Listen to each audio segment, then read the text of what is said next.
Hello everyone, welcome to Rajeev business classes. आज फिर आपके सामने पजल का फिर से एक नया क्वेश्चन लेके आया हूँ। इस क्वेश्चन में आप देखोगे डे रिलेटेड का ही क्वेश्चन होगा, लेकिन उसमें थोड़ा सा और भी ज़्यादा डिफिकल्टीज हो जाएगी। ठीक है, ऐसा कुछ नहीं कि बहुत ज़्यादा, कि हाँ ये अच्छा थोड़ा सा हो जाएगा आपके लोग से। ठीक है, और हाँ, इस वीडियो को स्टार्ट करने से पहले आप लोगों से रिक्वेस्ट है कि प्लीज़ इसको लाइक, सब्सक्राइब एंड शेयर करो। ठीक है, ज़्यादा से ज़्यादा करोगे जिससे मुझे लगेगा कि हाँ मैं जो काम कर रहा हूँ वो मुझे थोड़ा सा आप लोगों के लिए अच्छे में हो रहा है, इसमें बेनिफिट मिल रहा है। ठीक है, तो चलो अब स्टार्ट करते हैं। ये आपका जो क्लास नंबर होगा पजल का 5 है। देखो, मैंने पजल में आपको एक चीज बता रहा हूँ कि पजल मैंने स्टार्टिंग किया था इस वीडियो में, वो टैबुलर पजल से स्टार्ट किया।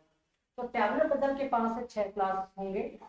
उसके बाद बीच में फिर दूसरे दूसरे टॉपिक को स्टार्ट किया। फिर उसके बाद मैंने फिर पजल को ही स्टार्ट किया, और पजल में जितने भी टाइप जो बच गए थे उन सबको मैंने स्टार्ट किया। तो आप इसके पीछे वाले जितने भी वीडियो, अगर आप सिर्फ अगर बैंकिंग फोकस कर रहे हो तो आपको चाहिए कि टैबुलर पजल, और उसके बाद ब्लड रिलेशन से रिलेटेड जो भी पजल है वो, और उसके बाद हाइट एंड वेट से रिलेटेड पजल, डे से रिलेटेड पजल, और भी इससे जो भी पजल है जितने भी टाइप के दिख रहा है उन सभी को आप बहुत अच्छे से करें।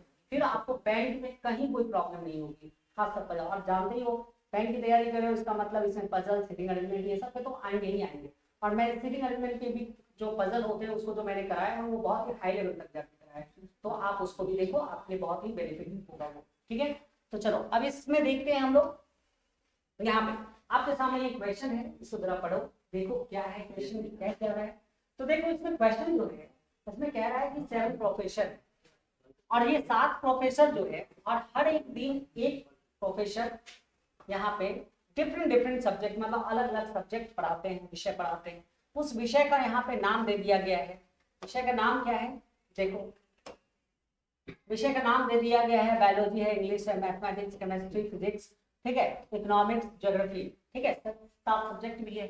और फिर कहा जा रहा है ईच ऑफ द, क्या है, each of them teachers one day, मतलब एक दिन में एक टीचर पढ़ाते हैं। ठीक है, आगे फिर कहा जा रहा है कि हाँ, each on 7 days of the week from Monday to Sunday. यहाँ भी बात है मंडे टू संडे, तो कोई दिक्कत नहीं है। इससे पहले वाले पजल में भी वही मंडे टू संडे था, तो हम जैसे मंडे टू संडे वहां पे किए थे, यहाँ भी हम लोग जस्ट वैसे ही करेंगे, मंडे टू संडे, राइट। हाँ, आगे पढ़ते हैं तो फिर कहा जा रहा है, बहुत आगे कहा जा रहा है कि आर्ट, टीचर, बायोलॉजी, ये सब जो भी कह रहा है तो उसको हम लोग सबको देखेंगे। लेकिन उससे पहले हम लोग क्या करते हैं कि उस पर आते हैं जो यहाँ तक कहा गया है, यहाँ से आते हैं। ठीक है, इसको हम लोग जल्दी से बनाते हैं। ठीक है, तो देखो इसके लिए मुझे स्पेस चाहिए, तो चलो स्पेस के लिए और छोटा करता हूँ। एक साइड हिंदी इंग्लिश दोनों में है, तो जो भी आप कंफर्ट फील करो जिस लैंग्वेज में आप उसका यूज करो। लेकिन यहाँ पे मैंने इसका साइज छोटा कर दिया, ठीक है, ताकि स्पेस मिल जाए। अब मैं इसको करूंगा। ठीक है, तो क्वेश्चन में क्या कहा कि मंडे टू संडे, तो हम लोग मंडे टू संडे करेंगे। ठीक है, तो मंडे टू संडे करेंगे, मंडे टू संडे करेंगे। तो मंडे, उसका Tuesday, Wednesday, Thursday, Friday and Saturday and Sunday. कभी कभी हो सकता है कि संडे टू मंडे कह दें, इसका मतलब ये हो सकता है कि हम संडे को पढ़ लिखेंगे और उसके बाद स्टार्ट करेंगे। कभी कभी ऐसा हो सकता है कि ट्यूसडे से आपको बोल दें। ठीक है, तो कुछ भी हो सकता है, इसलिए हम इस चीज को ध्यान में रखेंगे कि वो बोला कहाँ से, सीक्वेंस कहाँ से मिल गया है। तो यहाँ पे मंडे टू है, तो मोस्टली क्वेश्चन में ऐसा ही होता है, लेकिन जरूरी नहीं कि हर एक क्वेश्चन में ऐसा ही हो। ठीक है, इसलिए आप इसको जरा एक बार रीड जरूर करो। ठीक, अब यहाँ आगे देखो, ये सब पढ़ा रहे हैं और इसमें कह रहा है कि week from Monday to Sunday. ठीक है, इसमें कोई भी ऑफ डे सब की अभी तो बात नहीं हुई है, कहीं आगे हो जाए तो देखेंगे। लेकिन यहाँ देखो, यहाँ पे आर एक साइड नाम है, एक साइड देखो, एक साइड वो चीज लिखो जो सही में क्वेश्चन में बोला जा रहा है कि ये इस नाम से इस दिन पढ़ा रहा है, और इस साइड लेफ्ट साइड में वैसे चीजों को लिखो जिसमें बोले कि मान लो कि कोई दिन कि हाँ ये आदमी इस दिन नहीं पढ़ा है, तो नेगेटिव अगर हो तो इस साइड लिखो, पॉजिटिव हो तो उसको इस साइड लिखो। ठीक है, तो करते हैं, कैसे करते हैं, art teachers biology on Friday. इसका मतलब एक पॉजिटिव सेंटेंस है, फ्राइडे को आर्ट पढ़ा रहा है, और ये पढ़ा क्या रहा है, तो बायोलॉजी। ठीक है, लिख दिया हमने एक स्टेटमेंट डायरेक्ट, क्योंकि यहाँ पे कुछ नहीं था स्टार्टिंग से, लिख दिया। You teaches mathematics. You teaches mathematics on the previous day. Previous मतलब पहले. Previous day of the day on which the professor teaches physics.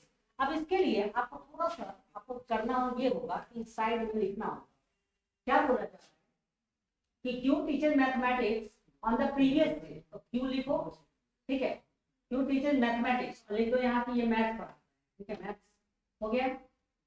On the previous day of the day on which professor teachers physics, इसका मतलब है कि यहाँ कोई professor नाम नहीं दिया है लेकिन वो पढ़ा रहा है क्या, फिजिक्स।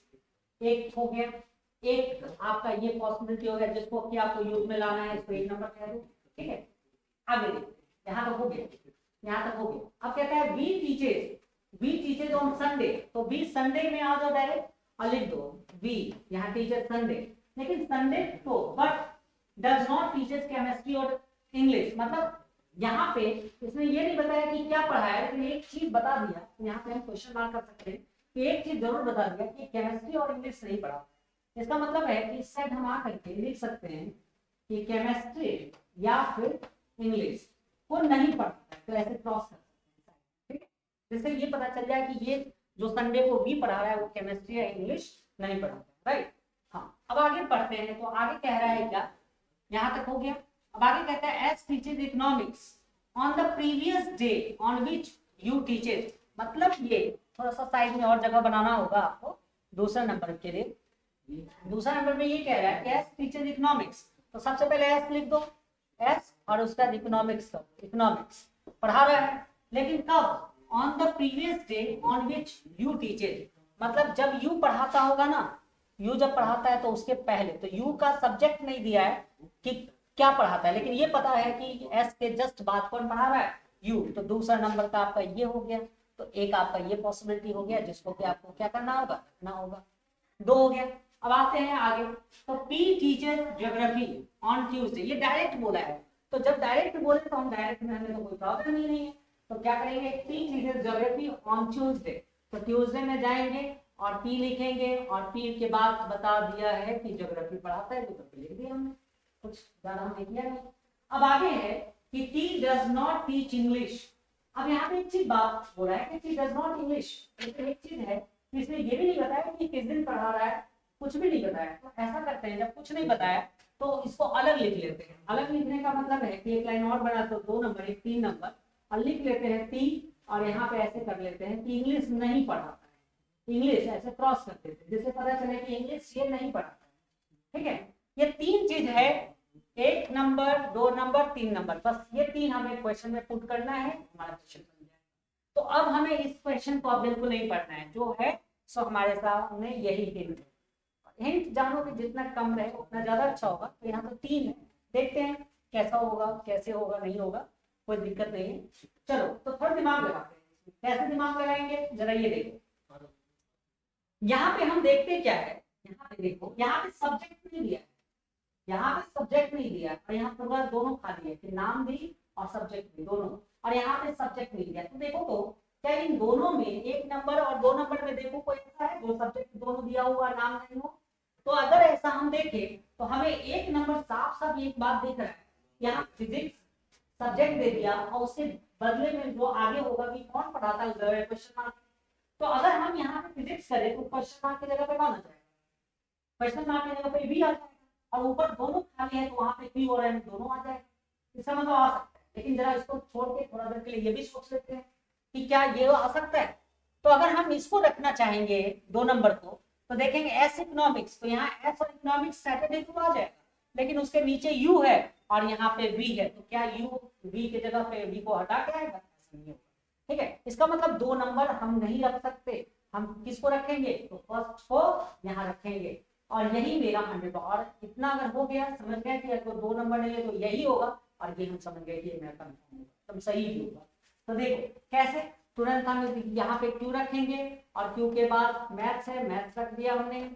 उसके बाद जस्ट उसके नीचे इस क्वेश्चन मार्क की जगह पे कौन आ गया, बी आ गया, और इस क्वेश्चन मार्क की जगह पे कौन आ गया, फिजिक्स आ गया, हो गया फिजिक्स आ गया। इस क्वेश्चन मार्क का काम कंप्लीट।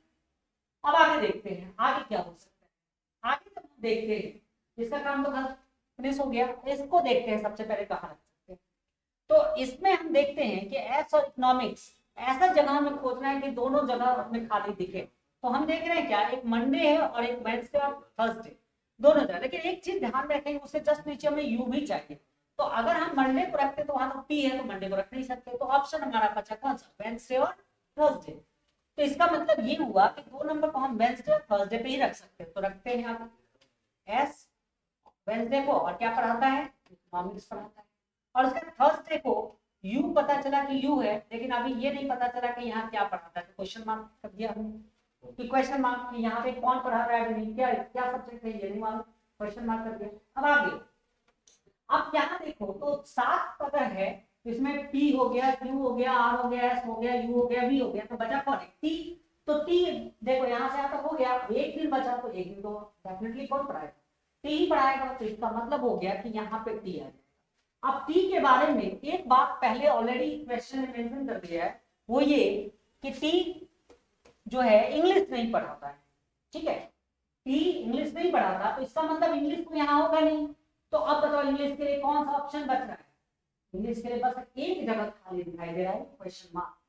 तो जब एक जगह खाली दिख रहा है क्वेश्चन मार्क, तो हम यहाँ पे क्या कर देंगे, इंग्लिश को लिख देंगे। जैसे हमने इंग्लिश दिखाई, सभी काम खत्म, सभी हो ही गया है। अब बचा एक प्लेस, ठीक है, एक प्लेस बचा। अब वहां पे कौन सा सब्जेक्ट आएगा, तो एक सब्जेक्ट छूट रहा है, वो है कौन सा, केमिस्ट्री। और केमिस्ट्री तो यहाँ पहले ही मना कर दिया था, और सब जगह ही नहीं है, बचा केमिस्ट्री के लिए बस एक जगह, वो है टी के पास, तो हम लिख देंगे केमिस्ट्री।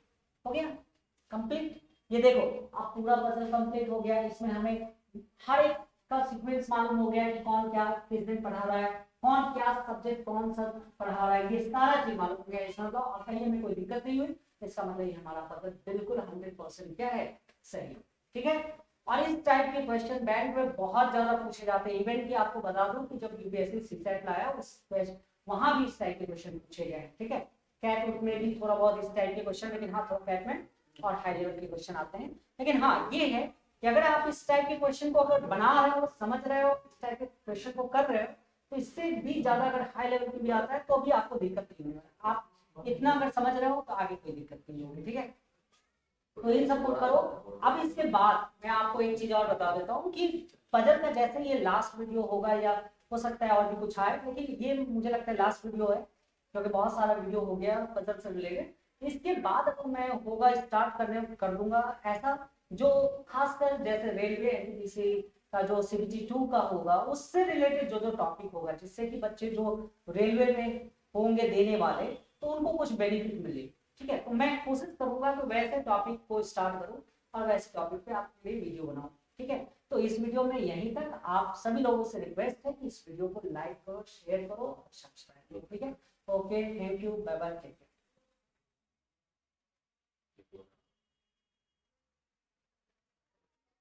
ये कितने मिनट का हुआ?